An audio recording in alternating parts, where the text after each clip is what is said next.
આણંદના ઉમરેઠમાં નગરપાલિકાના ચીફ ઓફિસરને જાહેરમાં માર મારવામાં આવ્યો હોવાની ઘટના સામે આવી છે।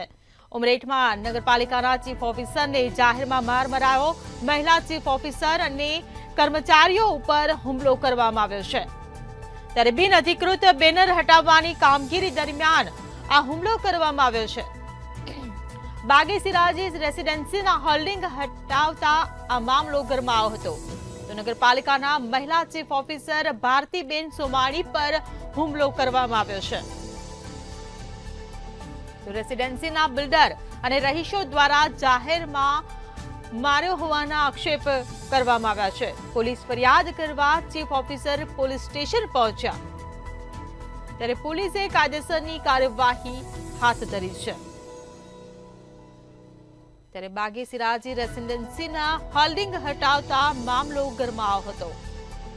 તો નગરપાલિકાના મહિલા ચીફ ઓફિસર ભારતીબેન સોમાણી પર હુમલો કરવામાં આવ્યો છે।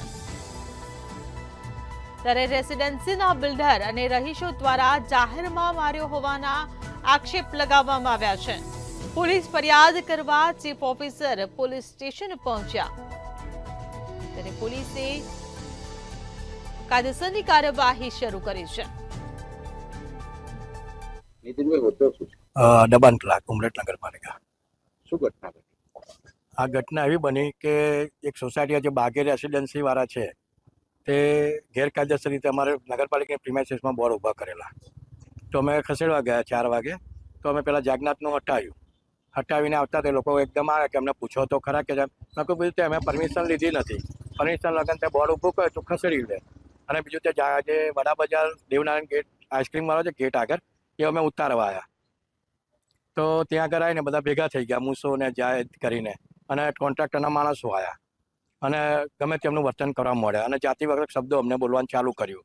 અમારા હરિજન મિત્રો તો વાલ્મીકી મિત્રો એમને પણ ગારો બોલી, અમારા કનેશ પંચાલ હતા એમને પણ બોલી ગારો, અને મારી ફેટ પકડીને મને મારવાની ચાલુ કર્યું મૂસાએ। પછી મેં કીધું બેનને ચીફ ઓફિસરને ફોન કર્યો કે બેન તમે આવી જાઓ, શોર્ટ આવું છે અને એ લોકો તમને મળવા માગે છે એમ। એટલે મેડમ ત્યાંથી ઓફિસે ત્યાં આવ્યા અને મેડમે રજૂઆત કરી કે ભાઈ તમે પરમિશન નથી લીધી એટલે તમારે આ બોર્ડ ઉતાર લેવું પડશે એમ। તો પેલા જે કોન્ટ્રાક્ટરના માણસો જ્યાં જાહેર કરીને છે અમદાવાદી, એ એમ કે બોર્ડ નહીં ઉતરે એમ। તો મેડમે કશું વાંધો નહીં, અમારી ટીમ દ્વારા અમે ઉતારી લઈશું એમ। તો મેડમે અમને સૂચના આપી તે પહેલાં તો મેડમ ઉપર વાર કર્યો, લાફો માર્યો અને ગમે તેવા જાતિવાચક શબ્દ। આપનો પરિચય? ભારતીબેન સોમાણી, ઉમરેઠ નગરપાલિકા ચીફ ઓફિસર છું। બેન, શું ઘટના બની છે, કેમ પોલીસ સ્ટેશન આવવું પડ્યું છે? આજે સાંજે 4:30ના જે સમય દરમિયાન નગરપાલિકાના કર્મચારીઓ દ્વારા અમે દબાણ શાખાની જે નિયમિત કામગીરી હોય છે એ રેગ્યુલર પણે જે અમે લોકો કરતા હોઈએ છીએ, એ અનુસંધાને જ નગરપાલિકાની પ્રિમાઇસીસમાં 2 અનધિકૃત જે પરવાનગી લીધા વગરના જે બેનરો મારેલા હતા, હોર્ડિંગ્સ મારવામાં આવેલા હતા, જે કોન્ટ્રાક્ટરના કોઈ આવાસના જે હશે એના એ શાખાના હતા।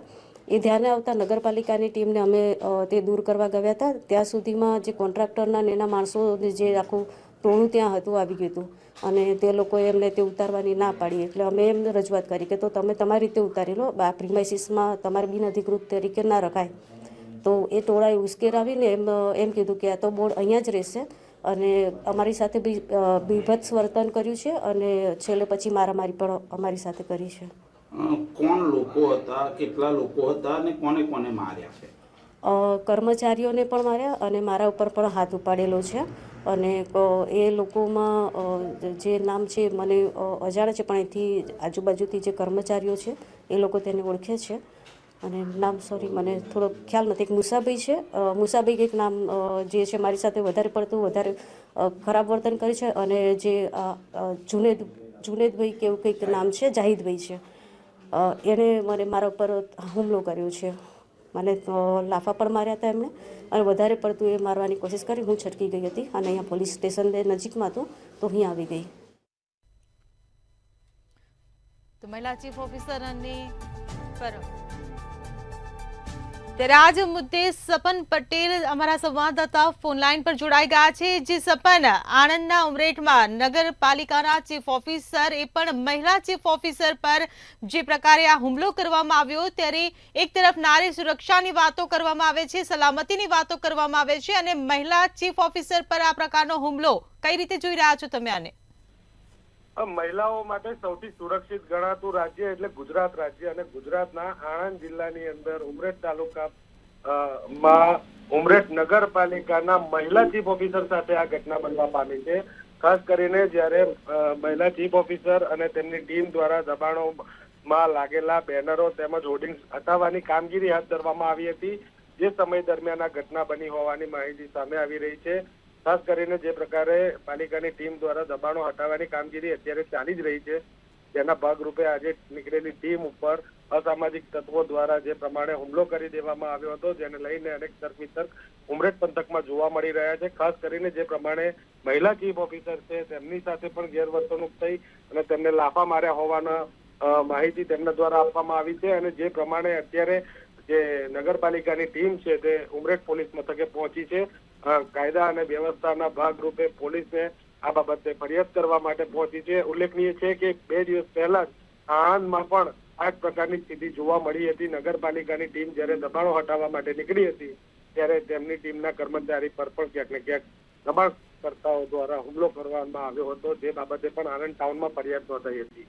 એટલે કે જે પ્રમાણે અત્યારે દબાણો હટાવવાની કામગીરી ચાલી રહી છે અને અમુક અસામાજિક તત્વો જે છે, જે લોકો આ રીતના સરકારી કર્મચારીઓ તેમજ અધિકારીઓ સાથે આ પ્રકારનું વર્તન કરે છે, તેને લઈને અત્યારે તંત્ર દ્વારા ફરિયાદો દાખલ કરવાની તજવીજ હાથ ધરવામાં આવી રહી છે. અને આ સાથે જ જે પ્રમાણે દબાણ હટાવવાની જે નોટિસો છે તે પણ પહેલેથી આપી દેવામાં આવતા હોવા છતાં જે દબાણકર્તાઓ છે જે પોતે બેફામ બની જતા હોય છે, તેને લઈને પણ અનેક સવાલો ઉઠવા પામ્યા છે. જી સપન, સમગ્ર માહિતી બદલ આભાર. તો આણંદમાં ઉમરેઠમાં નગરપાલિકાના ચીફ ઓફિસર પર હુમલો.